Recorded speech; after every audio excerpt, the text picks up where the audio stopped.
have been either an accident or suicide? No, Patsy, it couldn't. But Trudy says Mr. Briggs was alone in his study at the time. I know it sounds impossible, Patsy, but somehow I believe he's telling the truth. But who fired the gun that killed Briggs? Oh, that's really the $64 question. No, Patsy. The newspapers are right about Briggs' estate. That's the $4 million question. Now for the case of the Devil's Left Eye. Today's adventure starring Lon Clark as Nick Carter, brought to you by new post-war Old Dutch cleanser. Lucky Bristol is a very polite individual. In fact, his first rule for success in running a gambling house is always be polite to the customers. As for his second rule, well, Lucky is in his private office now, politely explaining it to one of the said customers. The way I figure it, Mr. Willard, what's the use of winning if you can't collect? And so I make it a rule to always collect. Oh, how much do I owe you, Lucky? Better than 50 grand. More than I ever let anybody gyp me out of. Well, you know, Lucky, those are gambling debts. Legally, you can't collect a cent on them. 100% correct, Mr. Willard. So when I run into a welcher, I have to use methods that aren't so legal. If you're threatening me... Why, I wouldn't harm a hair of your head, Mr. Willard. But you could meet up with an accident, couldn't you? What do you mean? Oh, a couple of broken legs, maybe. It could even be a fatal accident. In fact, I am willing to bet that's what it would be. Lucky, you gotta give me time. I'll be able to pay you every cent if you'll only wait. Wait. How long? Well, my Uncle Jonathan has millions. I'm his only heir. If you'd just be patient... You mean wait till the old man kicks off? He might outlive the two of us. But if anything happens to me, you'll never get your money. Yeah, that makes sense. Maybe it'd be better if your uncle met up with an accident, huh? You don't mean that... I don't mean anything. Why don't you ask the old boy to loan you the money? Well, I'll try, but... That's right. You try.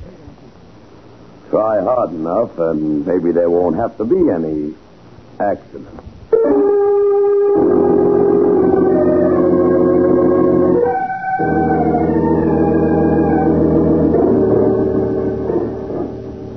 Well, Mr. Willard, it was over a week ago you said you were going to ask your uncle to loan you the money. How about it? I've begged him a dozen times to let me have the money, but he won't. That's too bad, isn't it? Look, Lucky, I'm going to Lake Placid for the weekend, but I'll ask him again on Monday. So if you'll only wait until then... I've waited a long time now, Mr. Willard. From now on, I'm making no promise.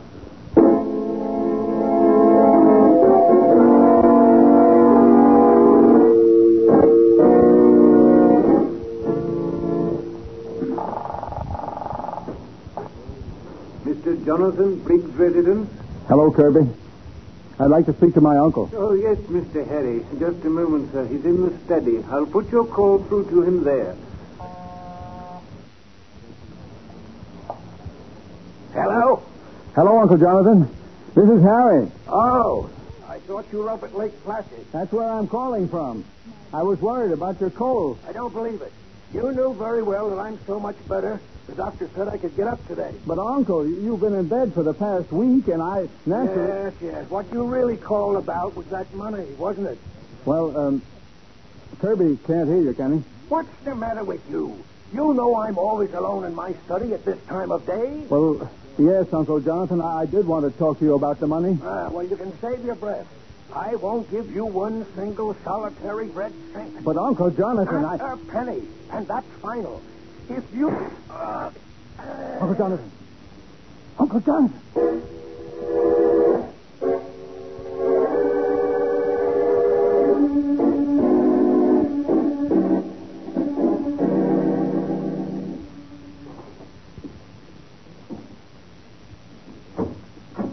Yes, sir. I'm Nick Carter. This is my secretary, Miss Bowen. How do you do? Sergeant Matheson of the homicide squad asked me to come up here and take a look around. Oh, yes, sir. Won't you come in? Thank you. The study is this way, sir. You're Kirby, Mr. Briggs' houseman, aren't you? Yes, sir. It was I who found the body after the accident. This is Mr. Briggs' study. What? Why, it's like a room in a medieval castle. That's what it is, miss. Mr. Briggs bought the entire room from the owners of McLennan Castle in Scotland and brought it over to America piece by piece. Even the wall paneling?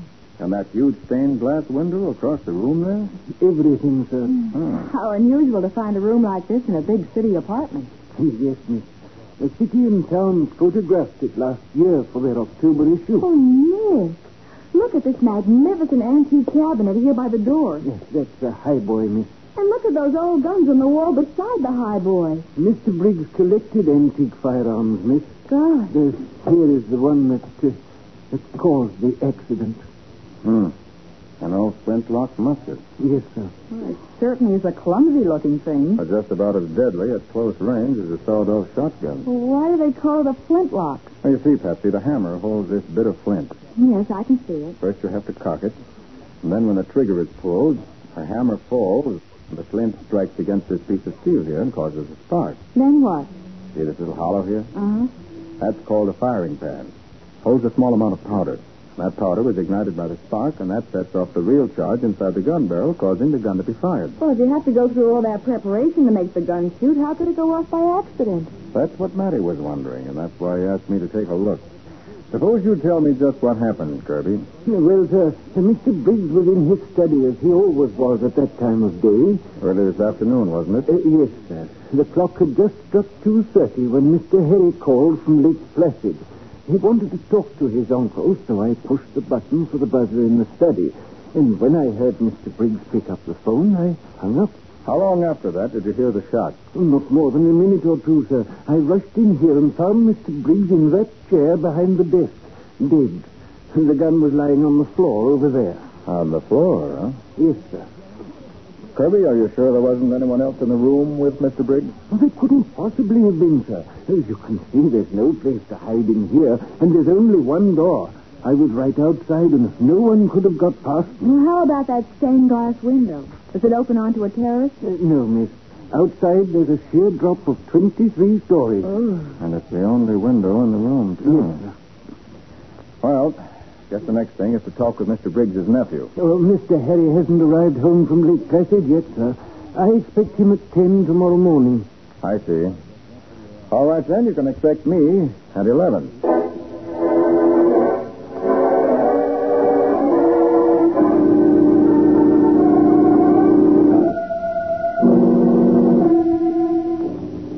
Lucky, what's the idea of phoning me here at the apartment? That was a nice, convenient little accident your uncle had, wasn't it, Willard?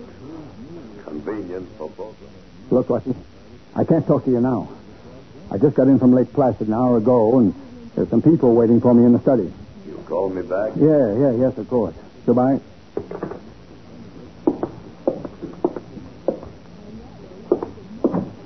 I'm sorry to keep you waiting, Mr. Carter. I was in my workroom. Workroom? In an apartment like this? Well, I make a hobby of astronomy, and I have a little place fixed up where I can build my own telescope. Sounds very technical. Well, it is, rather. Of course, I can't grind my own lenses, but I have them made to my specifications and then do the rest of the work myself. Well, I suppose you want to know about Uncle Jonathan. Shall I leave, sir? No, that's all right, Kirby. Keep on with your work. Need any help with that ladder? Oh, no, thank you, sir. I can manage. I'm all through except cleaning the stained glass window. I'll do the outside first. The outside? My goodness, how do you get at it? Oh, it's very simple, miss. Mr. Briggs had the window mounted on a special frame so that it swings into the room. You see? Oh. Very neat arrangement. It's a beautiful window, Mr. Willard. I've always thought so. As you can see, it represents Satan being cast out of heaven. Well, Mr. Willard, about your uncle's accident. I'm afraid there isn't much I can tell you. I was talking to him by a long distance when I heard the shot. And then a moment later, Kirby picked up the phone and told me what happened. How do you think it happened? Well, it seems pretty obvious to me. The gun fell off the wall and was discharged by the jar when it hit the floor. You mean to say that a gun like that hung on the wall loaded? It never was loaded, as far as I know. That's the... you killed didn't pull his gun on you. Darn it, I forgot all about it. Better call him right now. There's a phone in the living room if you want to use it. Oh, thanks. Better come along, Patsy, in case you want any of those figures you have for us. All right, Nick. Good gracious. Well, what's the matter, Kirby? Something wrong with the window? Yes, Mr. Harry. Something very odd. What is it, Kirby? Satan's left eye. It... Kirby, look out! What happened? It's Kirby. Oh, Nick, look at the ladder. It's half out the window. He lost his balance. I tried to grab him, but it was too late. He fell. 23 stories down to the street.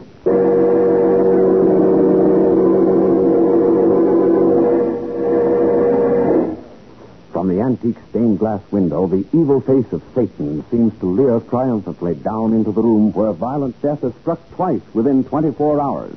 We'll see what happens in just a moment.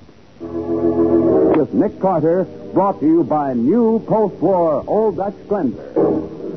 A room transplanted from a medieval Scottish castle to the tower apartment of a Manhattan skyscraper has been the scene of two apparently accidental deaths. 2 hours have passed since the second tragedy, and Nick and Patsy, on their way back to Nick's office, have stopped in front of a small shop. I never saw this place before. Giuseppe Serino, second-hand books and magazines. Giuseppe's quite a character. You'll like him. Oh? Ah, Nick. Come down, my friend. Hello. Long time I no see, eh? How are you, Giuseppe? Sto bene, grazie. Good. This is Giuseppe Serino, Patsy. Giuseppe, Miss Bowen. I am very happy to meet you, Senorina. Hello, Giuseppe. Giuseppe used to be in vaudeville. Oh? See. When I am not so fat like this, we play all the big time. The 4 flying Sorinos. Tumblers extraordinaire. Oh. Giuseppe, I wonder if you have a copy of City and Town for October of last year. Sure. Back this way. We got them all. All right. Is that the issue of City and Town that Kirby said contained a picture of the Briggs study? Mm-hmm. How's business, Giuseppe? She's a no good. Everybody, she's got too much money. Can afford the new magazine. No one's the old magazine. Well, if you'd like to pick up some extra cash, I've got a job for you. Oh, no, I take. Fine. October 1946 you are, eh? Yes, that's right. Here she is. Almost like a new. That's it, Giuseppe. Thanks. Is the picture there, Nick? Hey, just a minute. Come here.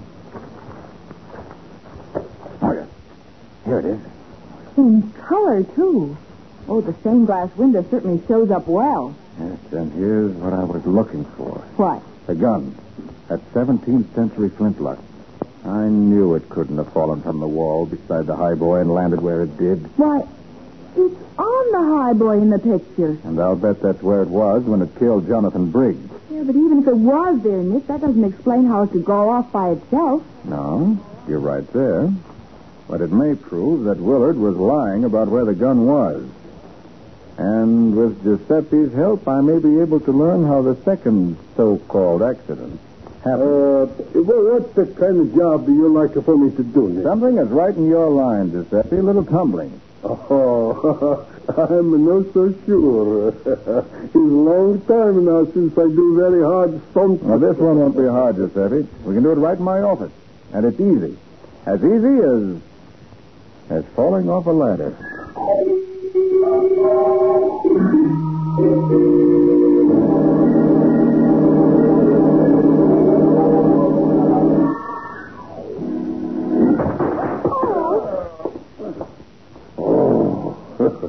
He's a hard worker for fat men like me. Oh, Nick, you've made him fall off that ladder a dozen times. First you have him lean to the left until he gets off his balance. Then you have him lean to the right. Yes, and every time he and the ladder fall in opposite directions. Huh?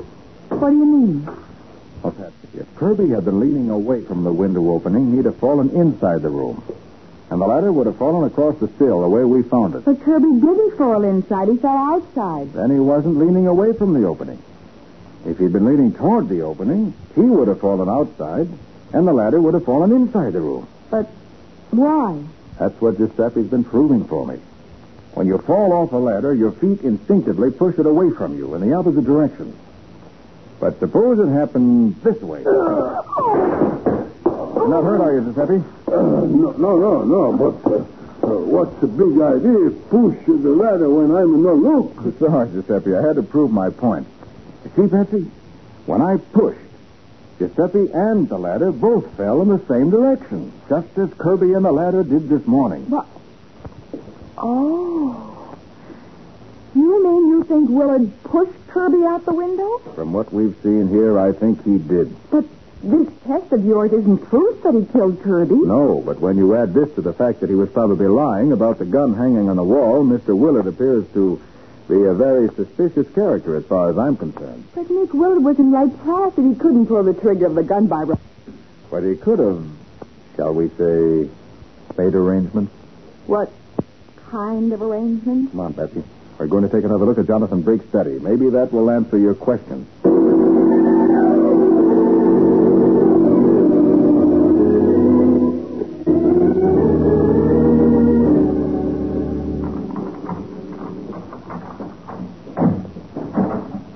Lucky for us, the police sealed his room up right after Kirby was killed. If there's any evidence here, nobody's had a chance to destroy it. Mm-hmm. Even the stepladder's still here. Fortunately for us. I need that to get where I'm going. To get where you're going? Yep. Where's that? I want to take a look at the top of the highway. There. Be careful that you don't fall, Nick. I won't.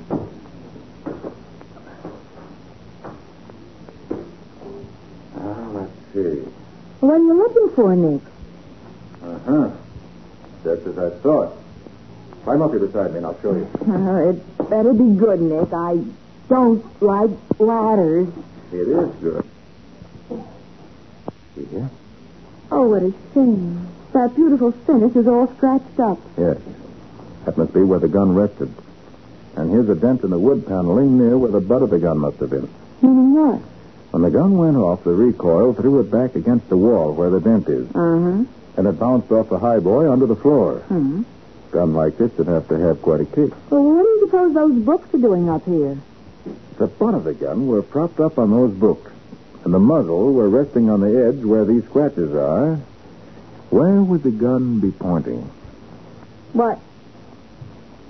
Right at that chair where Mr. Briggs was sitting when he was shot. Mm-hmm. You begin to see how he was killed? Oh, yes. And at such a short distance, it couldn't have missed. Right. But, how was the gun set off? You still don't know that. I think I do. See these burn places here? Yes, they look like cigarette burns. But nobody could lay a cigarette down up here. It's too high. Patsy, take a look at the face of Satan in the stained glass window there across the room. See anything strange about it? No. No, it's pretty badly warped, but that's just age, isn't it? Look at his eyes. Why, they don't match. Exactly. Oh. The right one is yellow, and the left one is white. Now, do you remember what time Mr. Briggs was killed? About 2:30, Kirby said. Right. And about 2:30 tomorrow, I think we can put this case in the file, marked case closed.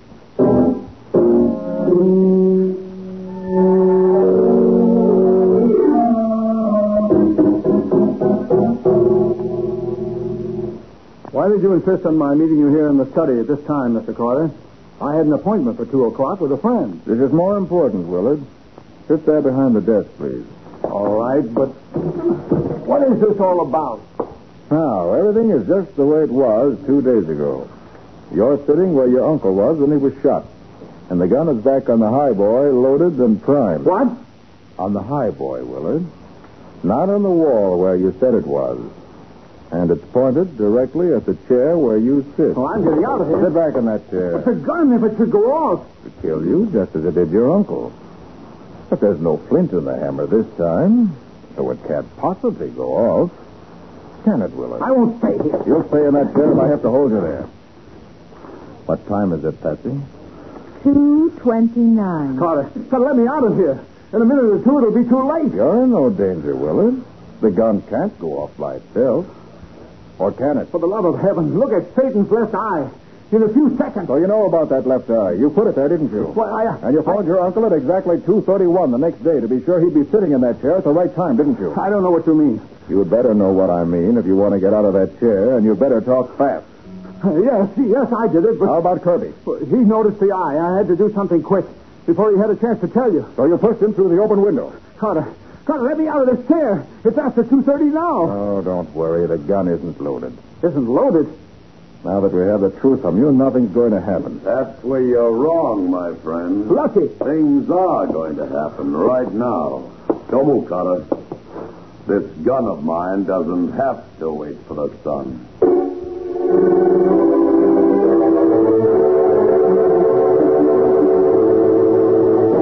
Lucky Bristol stands in the doorway, his revolver aimed at Nick, and it looks as though Jonathan Briggs' study may be the scene of still another killing. We'll see what happens in just a moment.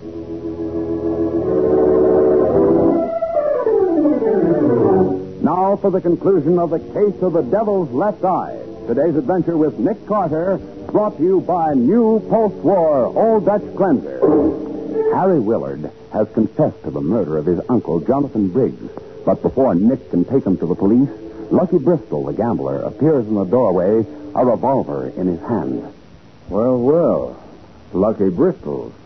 How do you fit into this picture, Lucky? I'm just protecting a little investment of mine, Mr. Carter. Mr. Willard here owes me $100,000. 100? It's only 50,000. It's 100,000 now, Mr. Willard. Or do you want me to tell Mr. Carter he can put his hands down? No, 100's all right. And cheap at half the price. When you didn't show up at my place at 2 o'clock, I came up here to see why. Well, you found out. Now what? Now nothing. I'm leaving. Well, what about them? They know about Uncle Jonathan. Well, if I were you, I'd make sure they didn't tell anybody. You mean I've got to... I don't know what you're going to do. I won't be here. But before I go, you better get Carter's gun to do it with. Yes, of course. Don't try anything, Carter. I'm still protecting my investment. Don't worry. I know when I'm late. Okay, Lucky. I got Carter's gun. Okay. I'll send a couple of my boys around late tonight in case there's anything you want carried out of the building and left someplace. So long. You going to let this man make a fool of you, Willard? What do you mean? You think we've got to be killed to protect your secret, don't you? Well, of course. How about Lucky? I don't kill you. How about Lucky? You're going to let him walk out of here knowing enough about you to send you to the chair? Smart guy, aren't you, Carter? Yes, he is smart, Lucky. I never thought of that. Why, you poor sap. Keep your hands away from your pocket, Lucky. You cheap little punk, if you think you can get away with anything like this. Duck, Patsy. I told you I'd get you. Oh, nice work, Nick. Let them shoot it out with each other, then you shoot the winner's gun out of his hand. Where'd you get that gun, Carter? I thought Didn't Willard... occur to Willard that the gun he took wasn't the only one I had. I carry this one in a shoulder holster for just such emergencies. You're a lucky stiff, Carter. I may be lucky, but I'm no stiff. All right, Willard. You can get up off the floor now. I'm shot, Carter. Hurts bad. You live. Only your shoulder. Take your gun back, Nick. Willard is all through with it. Thanks, Patsy. Better call the police ambulance for Willard. And tell Matty to send along the hurry-up wagon for his pal. Right away, Nick. They may ride down to headquarters separately, but they'll end up in the same place when they answer for their crimes.